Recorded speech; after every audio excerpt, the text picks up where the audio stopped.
No new friends, no new friends, no, no, no, no, no, no. DJ Khaled. How we feeling? Well, you see what the title is.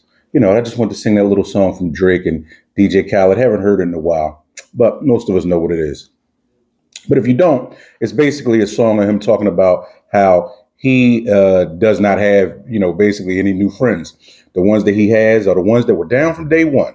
Now, so I did a little research for us. I went and looked on this thing called lifeborder.com, all right? And this is what they say. Let's see. They say from 5 to 12, that's when you have many friends, because I guess you go into school, you got your cousins, all these other kind of people around, because you're kind of forced to be around them, right? From 13 to 19, that's where you develop closer and more intense relationships. Most likely you get your first girlfriend or boyfriend at that time, whatever the case may be. You go off to college or trade school, wherever you go. And then you find people who share like-minded things like you. That's why you all are there. From 20 to 30, that's when you form deeper connections with people. All right. So this is supposedly, I guess, because this is still while in college, post college, pre-marriage, in marriage, if you get married, in your 20s. And so you have saying deeper connections with people. And from 30 to 50, you have stability and selective social circles. All right. So, of course, I'm in the 30 to 50. But let me just backtrack a little bit because I remember back probably when I was in my 20s, I sometimes had an issue with, even returning phone calls. I would say today, I think good etiquette, especially since most of us have our phones in front of us, if we're not at work or whatever, I'd say, you try to call, especially your closer friends, try to give them a call back, within an hour, maybe 2 hours, depending on, what's going on. But if they're your close friends, they kind of understand what your schedule is, how your schedule is, and how things go. And it might not be that big of a deal. But there also is a lot of friend fraud out there. So maybe saying, well, what do you mean by friend fraud? Well, because you got the friends out there that, as we all know, because we've dealt with it before, those friends that, let's see, they may be opportunistic friends. They may be friends because at that time maybe you have something to offer. Maybe you're the guy, and once again, I'm speaking from a guy's perspective. Maybe you're the guy with the car. Maybe you're the guy with the nicest car. Maybe you're the guy with the biggest car, so everybody hops in your car. Maybe you're the guy with the most connections. Maybe you're the guy with more of the money. That never was me. But you have people that are around for certain reasons. Now, we all know friendships are transactional, right? The way it's supposed to be looked at is that, you put a little in, when you need to, you take a little out. Sometimes you might take out a little more than what you put in, but that's okay because when it's all said and done, it balances out. So even when I think about friendships and how I viewed them over the years is that because the way we kind of grew up, and what I mean by we is that the guys that I know kind of grew up kind of like as a crew. So even if this new guy comes in or another person comes in, we still once we see that they're tried and true, it becomes like a bond. So even though, of course, this person may not be as close with this person, but it still forms a bond, with multiple people, as opposed to just there's just a couple dudes here or a dude here. So once you grow up in that and you're trained in that, what kind of happens is that there's certain amounts of loyalties and certain amounts of ways of thinking that how even over the course of time, and that's why I gave you the timeline as far as the ages of people. You think that as time goes along, that these friendships will naturally just become better and more solidified, right? But what I have learned is, and some of it is of my own fault, I guess you would say, because that's the one thing, it's hard to and just somebody just does you egregiously wrong, it's hard to just point and say, hey, look, it's all that person's fault. And also with maturity, I've learned that most times it's not always the other person's fault, that you have some type of something to play into it, right? So the first thing with dealing with any type of friendship slash relationship is that, we need to check ourselves and we need to say, hey, listen, is there anything that I could have done better as a friend? Is there anything that maybe I'm doing wrong or that, because a lot of times what friends won't do until it's, and I notice with men, maybe not women, but until it's to the state of being critical, that's when it blows up and it turns into like this almighty ending argument, or like, man, I don't F with you, dog, or I don't mess with you, or whatever, or I still love you, but blah, blah, blah, blah, blah, blah, blah, right? So it turns into that kind of deal. So what do you do? How do you look at a situation like that where you have friends that you thought would possibly be with you for the rest of your life, and you thought that they would hold you down as friends for the rest of your life? And I get it. What happens is that people have to change. You would be foolish to think that you're going to know people for 20, 30, 40 years or whatever, and they're not going to be changes. They're going to be life changes, and those people that change them. And it may not be that they are, for the most part, indifferent to you, but because of some of the things that have happened in their lives, it may now make you feel like they're fraudulent. Not that you don't love them, not that you don't believe that what they've done prior for you or with you wasn't the truth, but it's funny how is it, you can have 10 things go right, but that 11th thing, especially if that 11th thing is catastrophic, how badly now you view this relationship or this friendship. And this could go, once again, like we always talk about with romantic relationships also, where you think to yourself, wow, you know, I've really tried to do a lot for this person just because, once again, us people who are nice, decent people, I've tried to do a lot for this person. But when I turn around, this person really has been way less reciprocal with me. Now, as a friend, should you sit around and wait for your friend to become more like you, or like I was saying the other day, stop looking for them in you? Or do you actually confront the friend? Do you confront the friend and say, hey, listen, yo, check this out.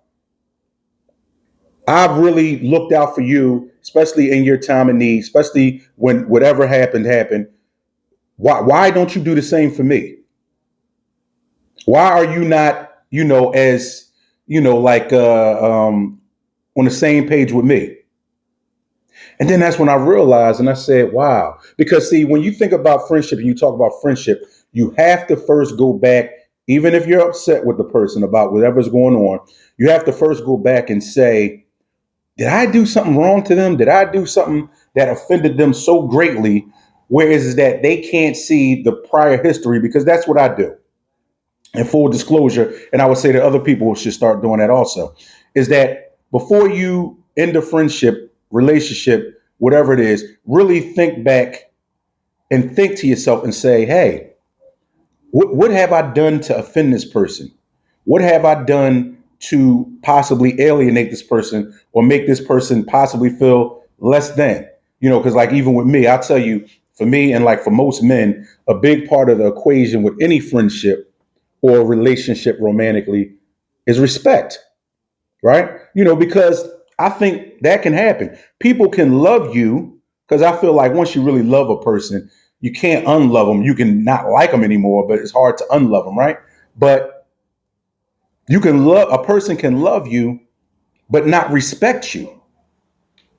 So if a person doesn't respect you, and I know for me, this is the key thing. And what I mean by that is by, they're talking behind your back to other friends. They may say something to you that really doesn't jive with you. They do certain things and then you find out about it later. And I'm not saying because we all talk a little trash behind somebody else's back. I get it. But when it gets to a point where this person can't even confront you about it or can't even say anything to you about it, then that's when, to me, that becomes friend fraud, right? When you have, and I don't care because I've gone through it at every different level, even when it comes down to co-parenting. I talked about that earlier a few weeks ago. Check some of that out. Even when it comes down to co-parenting, you say you're going to do one thing. You say you're supposed to be here. You're going to do such and such. You're not here. You don't show up, or the plans constantly change, right? So in my mind, that registers as a lack of respect. It doesn't matter that you had this going on, you had that. If we set plans, if we say this is how we're going to do whatever we're going to do, stick to that.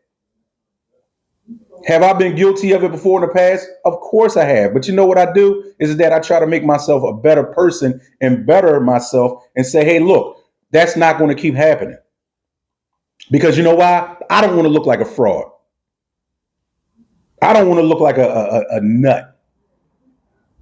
But you have these people that they constantly do it. And what I mean by constantly do it, because like I said, we're all in some ways guilty of some friend fraud. But the thing is that you got people who do it to this person, to that person, to that person, to that person. And as I've said before, but now you think that you're the friend that they're not going to talk about. You think that you're the friend that they're not going to treat like ish when it comes down time for them to feel whatever way that they're feeling in their head.